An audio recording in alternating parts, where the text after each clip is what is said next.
And we're back here in the kitchen with Chef Scott from Ruth's Chris. What are we doing?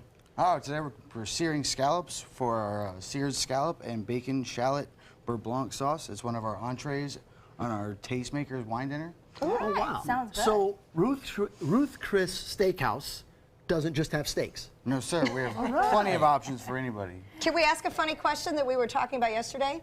Who's Ruth Chris or who's Ruth's Chris? Ruth's Chris. It's a Ruth. Right. Chris It's belongs Ruth's to Chris. Ruth. It's Ruth. So who's Ruth? Ruth Fertel is our original founder. And who's Chris? Chris was she bought a steakhouse back in 1965 called Chris's Steakhouse, and when the steakhouse burned down, the contract that she signed said she couldn't move the location and keep the name, so she had to change the location. But she had built such a great business, so she made it Ruth's Chris Steakhouse. That's very funny. All right, so we've all wondered Were they that. cousins? Education. Nope. No. Great no. explanation. All right, well, But we it got tastes the great. education, now we can get the food cooking. Let's start. Absolutely. So what do we start with? We're going to start with searing the scallops. Okay. Hot pan, I see. Very hot. Okay. All right. Should get a good sizzle. Hey. The trick to the scallops, you want to make sure you dry them off, Okay. because the water on the surface will actually cause them to not brown. Oh, okay. And That's you seem to be happened me. placing them, not dumping Yes, them. I saw how close you And get when them. you said you dry them off with a napkin, nothing special? just like a paper towel works just fine. Okay. Really? Little And salt. little salt? Salt and pepper, just basic, simple seasoning. I never know what they mean by a little salt and a little pepper. Just a pinch. We're going to let this cook for about a minute and a half till so it starts to golden brown, and then we're going to flip them over. Okay. And in the meantime, we have the bacon shallot beurre blanc sauce right here. And this is basically cream, butter, Chardonnay, lemon juice, shallots, and You just mix. just mix it up. All right, so Okay, so you'd already put that together? Yeah, we honestly don't have time to make a beurre blanc sauce live on air, but Where's the Okay. bacon? it's all inside there. How long does that take? Roughly a couple minutes. Okay. well, you said Chardonnay was in there, so you brought another one for us. I figured I might go ahead I and keep start stirring this? Oh, yes, you can. So is this one of the Chardonnays that's on your wine dinner? This is actually the Chardonnay that is paired with this course. Okay, can you tell us about the wine?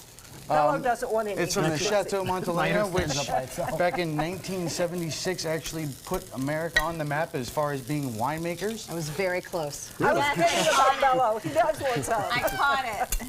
Well, we're listening, I'm so And sorry. until then, France was known as the leader in the industry of winemaking. And actually, this chateau put them on the map. Oh, thanks. wow. Here you go, sir. Thank you. And this is the same one you're using to cook with, or no? Yes. Okay. It is in the Bourbon. Isn't that a really good wine to cook with? You cook yes. with good wine? Yeah, you're Oh, cooking yes. with a fancy wine. You don't want to use cheap wine because then, of course, it's going to alter the flavor and the flavor profile of the dish. Oh, Beth wants to Should I peek at turn your it now? scallops. Oh, yes, you can. And Good Nice color. golden brown color. Good do you color. typically try to match the wine with what, if you're cooking with one, you wouldn't want to mix the wines? Oh, no, you definitely want to match the flavors of the wines with the flavors of the food. Plus, that way, if you cook with the good wine, you get to sip a good wine while you cook. That makes it That would be go my that theory much there. faster or take longer. And do you add more to this side, the seasonings, or no? Oh, yes. More salt? Good job, Bubba. Just a light bit of salt, not too much, depending on what your doctor allows, I guess. All right, and this is part of an entire wine dinner, as Chef Scott mentioned, that will be coming up at Ruth's Chris Steakhouse. So definitely something to check out and enjoy. I love that we've now heard the story about the name, because that's something I'm sure many people wonder about. So that was great to know, and nice to know that there's nice diversity on the menu and not just steak. And here's the Ruth and the Chris. That's And right. Ruth's Chris. Absolutely. And to Bello, thank you for Thank you. joining us. Thank you so we much. look forward to the opening of your show coming up Thank June you. 13th Bello. at the Ringling. I'm happy So- you got your ring back. Yes, and I got my ring back, and I'm happy you didn't drop the Cheers, wine. you Here. guys. All in all, No, I it's been don't. a great day. All right, thanks for joining us, Scott. Everybody enjoy the rest of your day and take some time. Enjoy the Suncoast View. Very good.